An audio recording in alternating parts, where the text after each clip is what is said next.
Well, as I said at the beginning of worship, today we are celebrating Epiphany.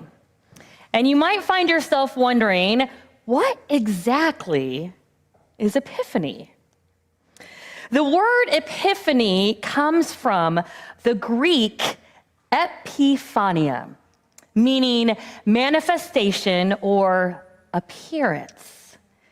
In the Christian tradition, Epiphany is the celebration of the revelation of the manifestation of God in Jesus. That is a mouthful. Epiphany is one of the earliest celebrations of the church, second only to Easter.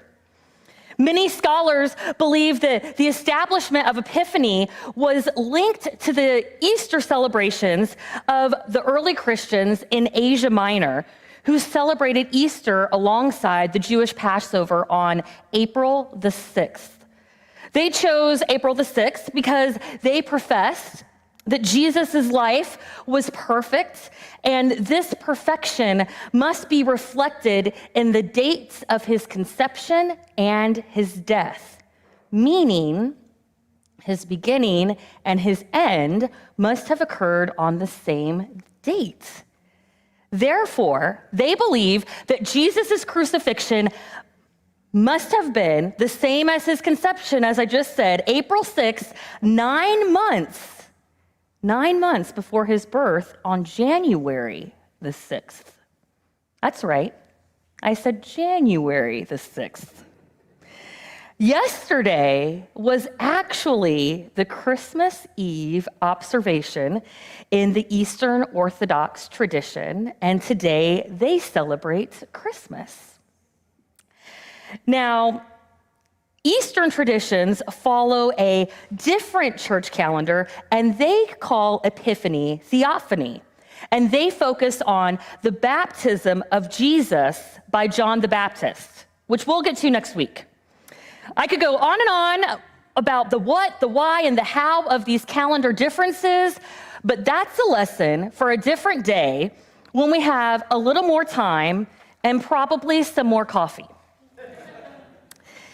In the Western traditions, for Catholics, Anglicans, and Protestants like ourselves, Epiphany is celebrated on January the 6th, marking the end of Christmastide, or the 12 days of Christmas.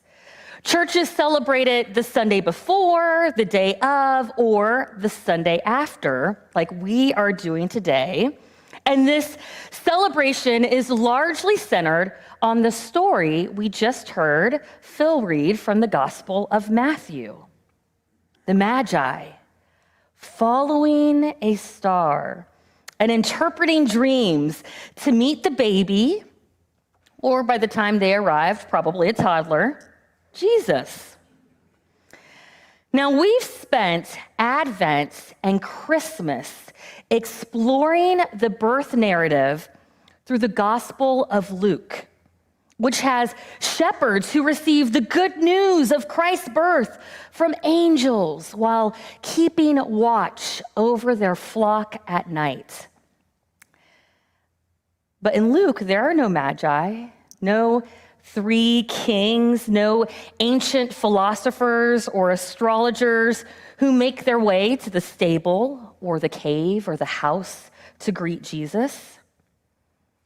The Magi are only present in the Gospel of Matthew. And their presence sets up the story for who Jesus is for the readers of that gospel and what he was about from the very beginning. If you were worshiping with us this fall, you might recall that we spent some time, well, a lot of time, in the last few chapters of the Gospel of Matthew. And I hope you can remember more than just the multiple references to the gnashing of teeth. If not, I will give you a quick refresher here. Matthew's gospel is all about establishing a different kingdom on earth as it is in heaven right now, and not in some future time or place.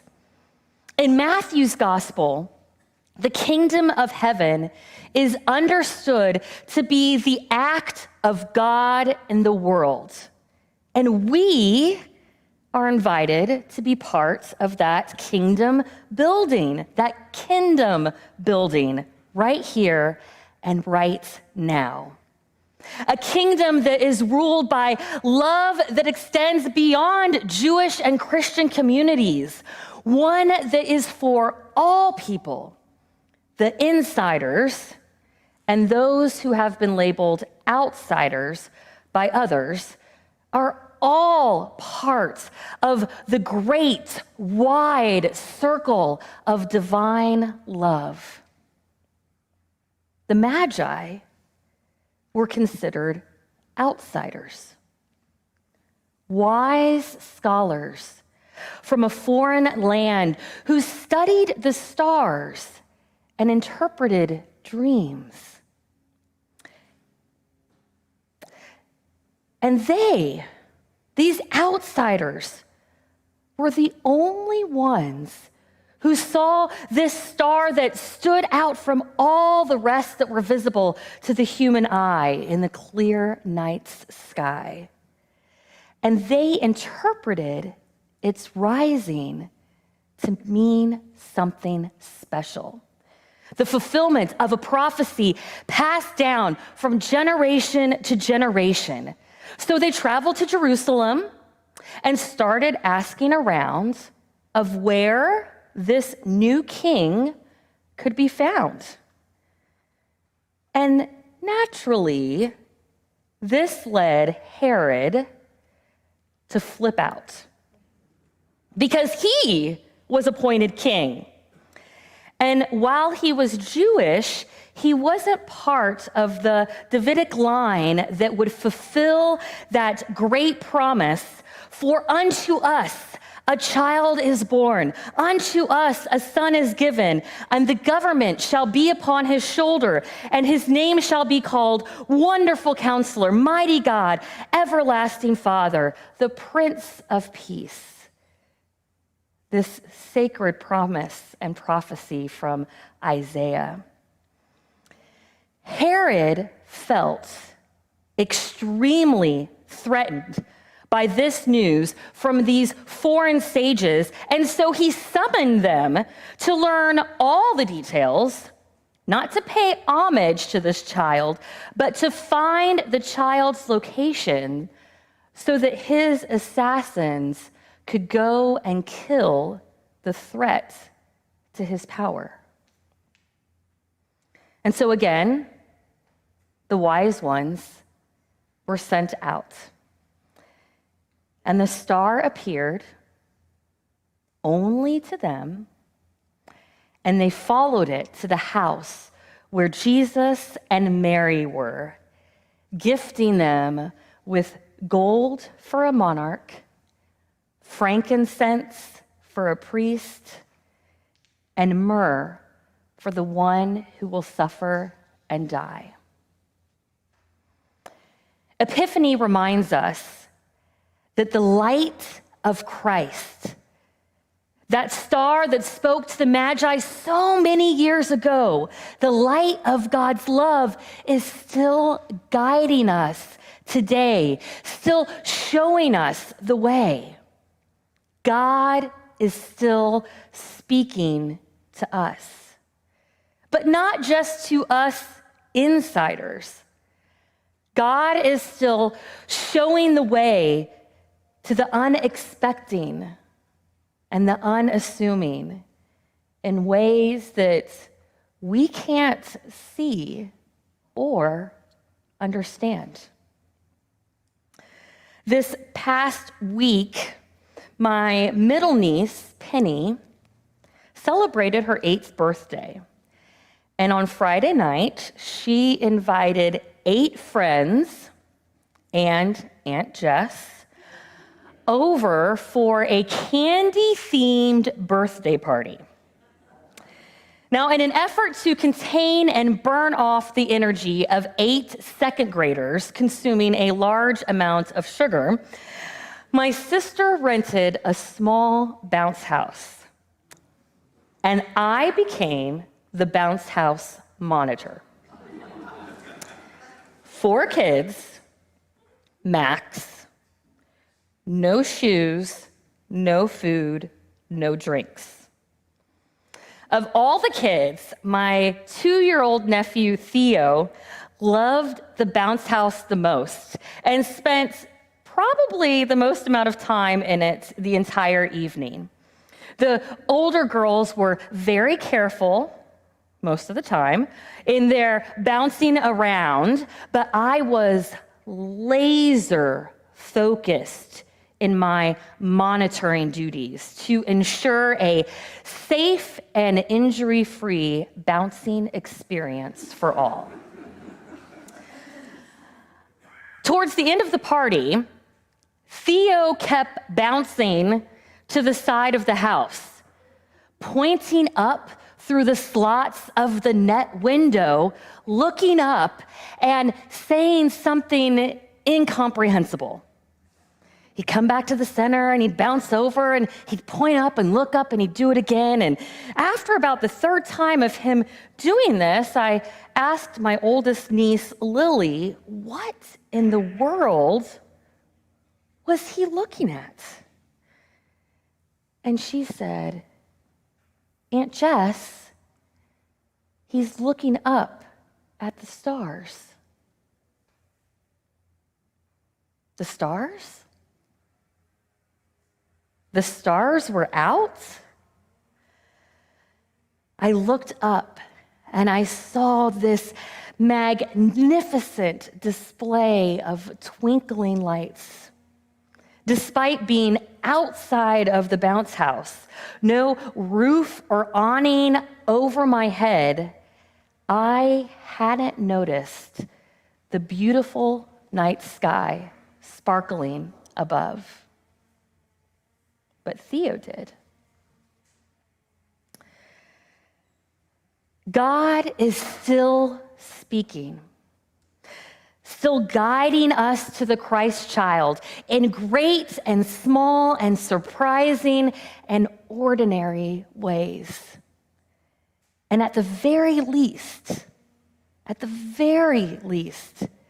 that requires us to pay attention, to be open, to pause, to listen, and maybe look up or look away from whatever we find ourselves laser focused on.